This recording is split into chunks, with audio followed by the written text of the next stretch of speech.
और देश के 3 लोकसभा सीटों और 7 विधानसभा सीटों पर उपचुनाव के लिए आज वोटिंग हो रही है। सुबह 7 बजे से वोटिंग शुरू हो चुकी है।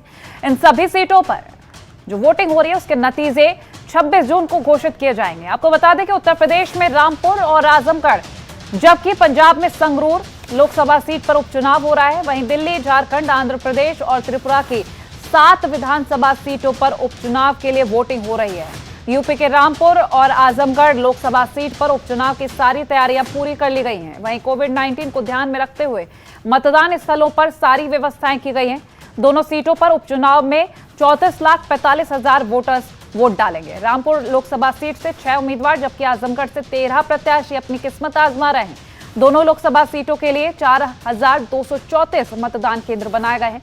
मतदान स्थलों पर 291 sector magistrate, 40 zonal magistrate, 10 static magistrate और 433 माइक्रो ऑब्जर्वर तैनात किए गए हैं। उपचुनाव को शांतिपूर्ण तरीके से पूरा कराने के लिए केंद्रीय बलों को भी लगाया गया है।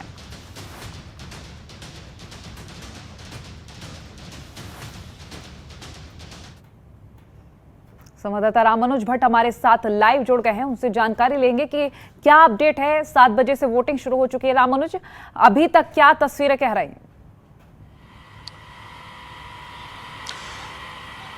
देखिए कोमल, अगर बात की जाए कि लगातार जिस तरीके से वोटिंग जो है जारी है, सुबह 7 बजे से वोटिंग शुरू हुई है और लगभग 2 घंटे का समय बीत चुका है। और इस 2 घंटे के अंदर लगातार जो वोटरों के अंदर उत्साह है, क्योंकि सबसे पहले जो वोटर हैं वो सुबह जल्दी से जल्दी वोट डालकर फारिग होना चाहते हैं। और अब अगर बात की जाए तो दोनों जगह, चाहे आजमगढ़ की बात की जाए चाहे रामपुर की बात की जाए, दोनों जगह जो है वोटर लाइन में लग के वोट दे रहे हैं। और सबसे बड़ी बात है, कोविड प्रोटोकॉल का खासा ध्यान रखा गया है ताकि कोविड के अंदर जो है किसी प्रकार की जो कोविड गाइडलाइन है वो कहीं ना कहीं प्रभावित ना हो सके। इसके ऊपर खासा ध्यान रखा है।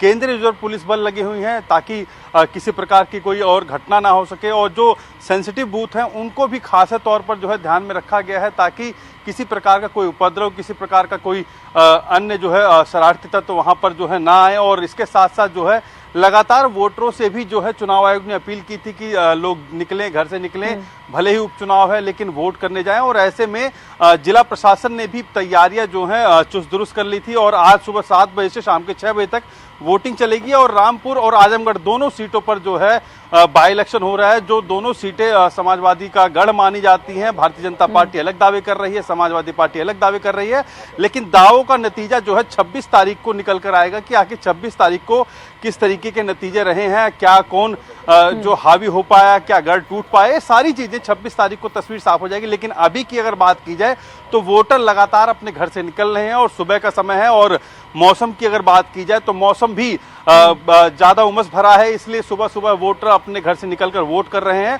पहले वोट का दान, फिर जलपान, ये सारी जो चीजें हैं वो कहीं ना कहीं वोटर भी ध्यान दे रहा है। और भारी संख्या में जो है रामपुर की अगर बात की तो रामपुर में भी वोटर निकल रहे हैं, भारी संख्या में आजमगढ़ के अंदर भी वोटर निकल रहे हैं। हालांकि आजमगढ़ की अगर बात की जाए तो आजमगढ़ के अंदर त्रिकोणीय जो है मुकाबला है। और इस त्रिकोणीय मुकाबले के अंदर जो है लगातार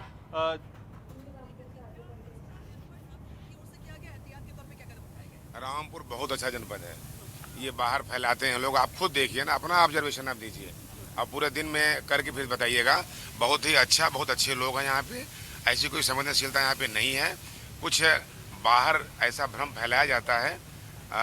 मैं भी बाहर था, मेरी भी पोस्टिंग 2 महीने हुआ है, मुझे भी लगता था बहुत सेंसिटिव है, लेकिन मुझे यहाँ की जनता पे भरोसा है, अपने साथ साथ जनता पे भरोसा है। और मुझे पूरी उम्मीद है, इंतजाम तो करने ही चाहिए, मेरी ड्यूटी है, इंतजाम मैंने पूरा किया है।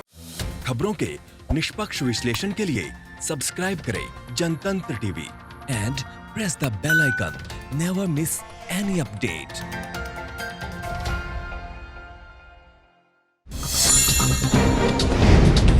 डाउनलोड कीजिए जनतंत्र टीवी ऐप को, जो कि अवेलेबल है गूगल प्ले और ऐप स्टोर पर। अधिक जानकारी के लिए अभी डाउनलोड करें।